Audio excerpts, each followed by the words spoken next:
Anything happening? Righto, so we're going to talk to a few of the two-handers now. We're on that arm where there's a number of them. I'm here with Paul Rickmans, who's got Yeah Baby behind us. Some of you may recognise this boat. Rob Goff and his mate were sailing this to Hobart last year. Paul, tell us a bit about the race ahead of you. It's got a lot on. I think the weather forecast is very good for a Class 40 boat. It's mainly downwind. Of course, I think most of the boats around our size are looking to hopefully beat the change down the south coast of Tasmania. We purchased this boat only 2 months ago. We've probably had half a dozen hours on the water. We're not sailing it two-handed, but with a crew of 7. Fine.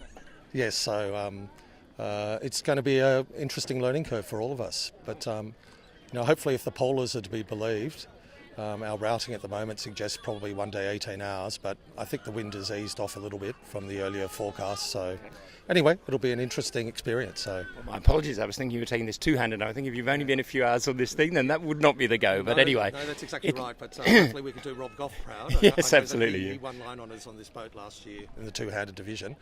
So obviously we're doing it a little bit easier than those guys were last year. But we're looking forward to it. It'll be an exciting race. Yeah, you're going to have some pretty good rides on some of that surf and things. That'll be great. Good. Go well. Thank you very much. Thanks for your time.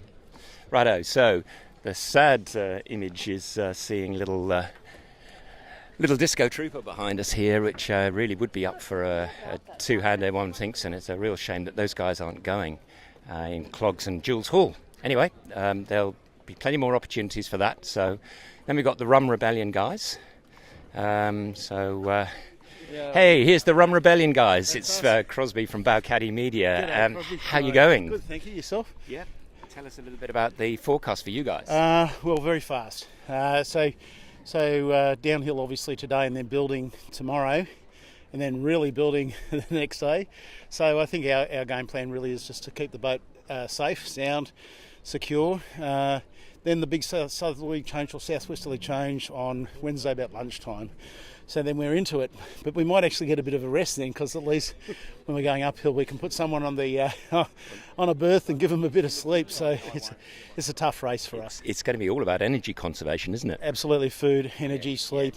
We will be working really hard. This is a lovely little boat. She's nice and quick down the hill, but you've got to concentrate and concentrate. So we'll be a little bit on the cautious side of conservative, I think. We want to get there. Well done. Sorry, I've forgotten your name. Shane Connolly. Yeah. So, Shane, is this part of a campaign you're going to go on doing Hobarts, do you reckon? Yeah, look, this is our second year. Last year we'd only just launched the boat. We did last year's two-handed. This year we've done all the Blue Water series, and we've done very well. I think we're leading the two-handed division at the moment in IRC. So obviously we'll regroup after this race. And the main thing for us is to finish. The BWPS is a very important series for us. But more importantly, we're gaining great experience in two-handed, so we're very much enjoying it. Well, good luck, and look forward to seeing you down there, all being well. Thank you so much. Conserve that energy. Okay, thanks, care. mate. Thanks, Shane. See you later. Thanks, guys. Righto, so that tells you everything. I mean, one of the big things for these guys is that they've got to conserve energy. They can use their autopilot for certain things when they're in manoeuvres. So if they're doing sail changes, they can. But generally speaking, they're on the helm. And if it's going downwind in one of these things, that is not a boat that you can just leave with the helm on. You've got to be trimming sheets the whole time, picking the right waves. The skill of the helmsman is key.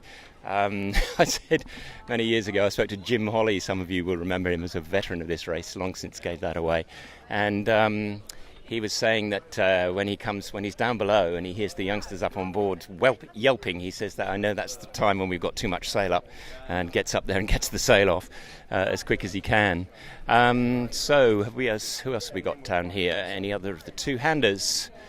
So we've got some of our overseas folk from Noumea, which is great to see. Very colourful shirts. And some of these smaller two-hander style boats are really geared up for that very thing. So if you look at the shape, you look at where all the controls are, they lie to hand. So if we look at this, for instance, just this Sunfast as an example here on our right-hand side. So if you have a look at the setup here, Traveller at the back, it's almost like your average racing yacht. Traveller at the back, pretty much the helmsman can get access to everything. He's got the main sheets to hand almost immediately below him, below the tiller there. He can literally lean forward and change sheets on the headsails or the A sails. It's a smallish cockpit, relatively confined, get in and out. You can even, if you stick it on autopilot, you can still get up and do halyard work and everything else as well. So, and as you'll see, the other thing as you go past is they're very bulky. So this is typical of these sort of new generation. So if you look at the everything from the fast 40s downwards, and particularly for the solo races and so on, in things like the Route de Rome, you'll see all of this bulk is about sort of holding the bow out, so it's very beamy at the bow. You'll even see on this one here there's even a little window, so when they're on longer courses, one of the biggest things offshore for two-handers is just conserving your energy, and to do that being out of the wind is super critical. So these boats are set up that they can actually see the full rig from down below if they need to. Everything really convenient. And they are mighty quick downwind, not great upwind, but they can still hold their own there. And the other thing, as you can see, probably just down on the bottom, two rudders as well, of course, which just means that one is permanently driving full on and the other one's tipping. And if you look at the opposite pontoon, you'll see another one of those, and you'll see that kind of weird shape that goes in the bow. Some of the scow shapes are even more rounded. They're really radical as well. So I think we might call that quits for now, and we'll see you out in the water. Sun's up, breeze is just about to fill in. It's looking like a cracking day for the start of the Sydney Hobart in 2022.